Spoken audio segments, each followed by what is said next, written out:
Out this morning reveal a snapshot of how many people in Austin are spending the night either in cars, tents, parks, or in shelters. Volunteers for the Point in Time count went out on a cold night in January and they hand counted the number of people experiencing homelessness. Today, we are learning that's more than 3,000 people. A little more than half of them were staying in those shelters or transitional housing.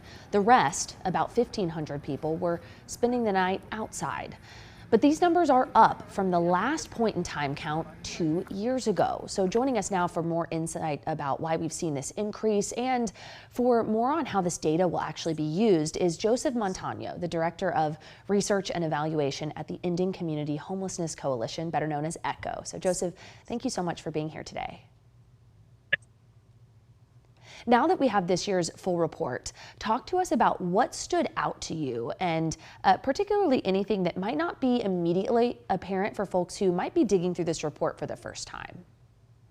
Yeah, absolutely. I think one of the first things that a lot of people are going to notice when looking at the data is that there was just a significant increase in the total number of persons experiencing homelessness on the night of the pit count. But one thing that I think is really important to note is one, that we had our cold weather shelter open from the city, which was a great benefit to all of those people that were experiencing homelessness on the night of the pit count. And that increased our overall shelter count for the whole night. So it plays a really big role in our total increase in the number of people experiencing homelessness. And I think it explains a little bit of the shock that we might see when we look at the difference between 2023 and 2025. As the city makes efforts to open up more shelter opportunities for people, we can really see the benefit of that here and being able to count them more easily through our pit count. So overall, the trends of how many people have increased in our unsheltered count is not significantly higher than what we've seen in past pit counts. And I think a large reason of why we see that large increase comes from the dramatic increase in shelter units that we have available, which is where we want our system to be going. Yeah, thank you so much for that context. It is very fascinating to read a little bit more into those numbers, but we also want to ask you about more than 500 unsheltered people answered some survey questions for you all. What insights did you all get from that survey and why are those important?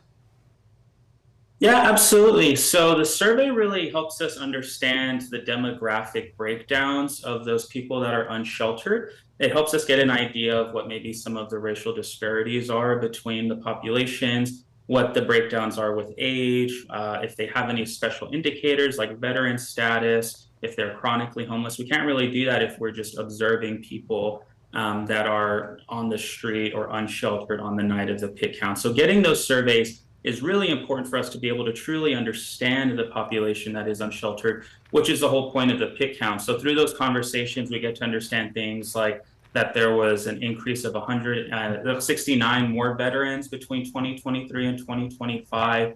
Overall, we had an increase of 441 more people that are chronically homeless from 2023. And those pieces of information are really what come from the survey information, in addition to questions that we ask around the access to coordinated assessments, as well as whether or not someone was utilizing cold weather shelter, any reasons why they might not have utilized cold weather shelter as well.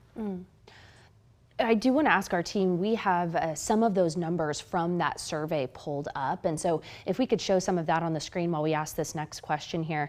We noticed that, 44% of those people who answered those survey questions said that this was their first time experiencing homelessness.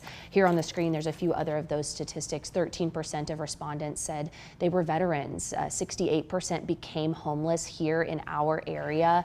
40% reported having a physical disability. But back to that 44%, talk to us, Joseph, about what can you tell us about 44% of people saying it was really their first time experiencing homelessness? What is ECHO really doing to target those folks who are really needing some of these services, maybe for the first time in their lives?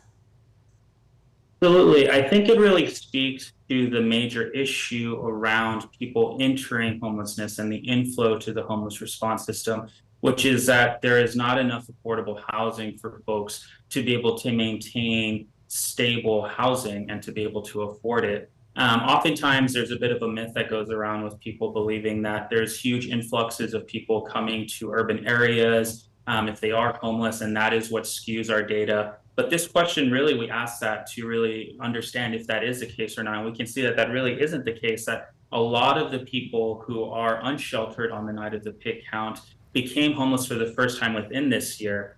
We have funding to run a database called the Homeless Management Information System. And there we keep track of people's homeless history journey over time. And so we have access to a lot of data, but also being able to ask people directly whether or not this was their first time is a really important piece of information for us to understand what other pipelines of supportive services we need to offer within the city.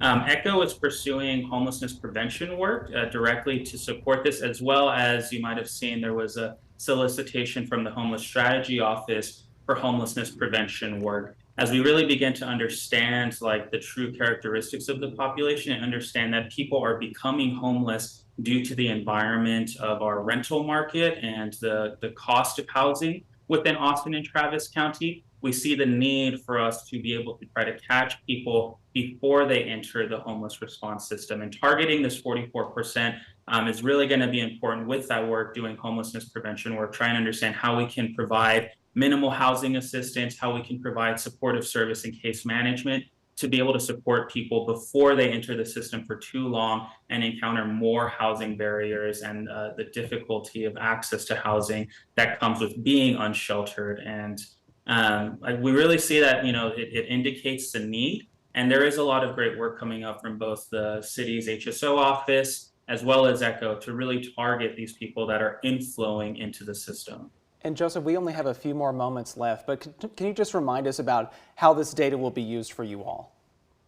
Yeah, absolutely. So this really helps us hone in what sorts of services or things that we need to modify about our system. One thing that's highlighted on the brief that I think is really important is our jail data, and understanding that on the night of the pig count, 33% of the persons who were in jail were either listed as homeless or didn't have an address. And that's a really significant number. So when we're talking about different ways that we can support people, different ways that we can engage those who are becoming homeless for the first time or entering the system, this data is important for us to have some sort of wayfinder towards resolving homelessness early enough and to getting people off of the streets. So this data is going to continue to be used. We report it out to HUD, but we also use it to inform our services as we go to understand the population as best as we can.